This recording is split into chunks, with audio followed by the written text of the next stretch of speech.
llamadas locales en línea.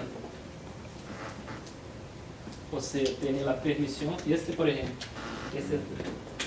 este 20 é um call source de Lima, este 10 é de Cusco.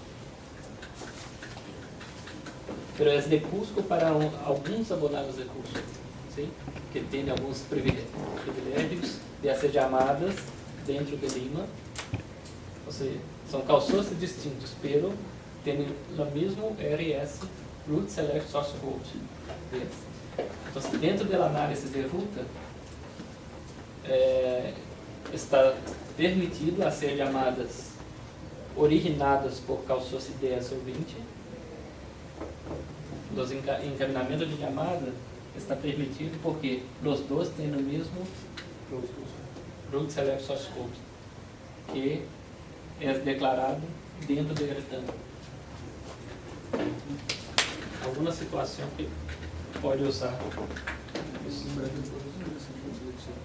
Estou para um grupo de abonados dentro de uma empresa, alguma coisa assim, que contratou um serviço para ser chamadas a texto locais aqui.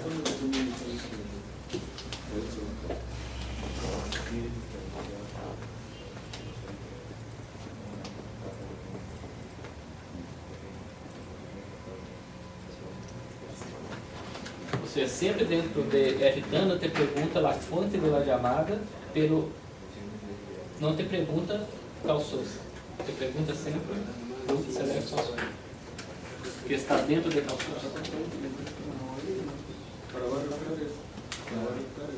É uma maneira indireta de perguntar qual é o call source que pode ser chamadas através da ruta.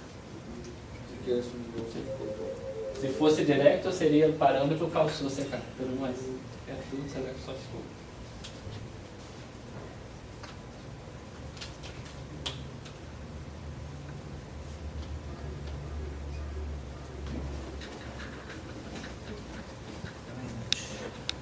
Não sei se está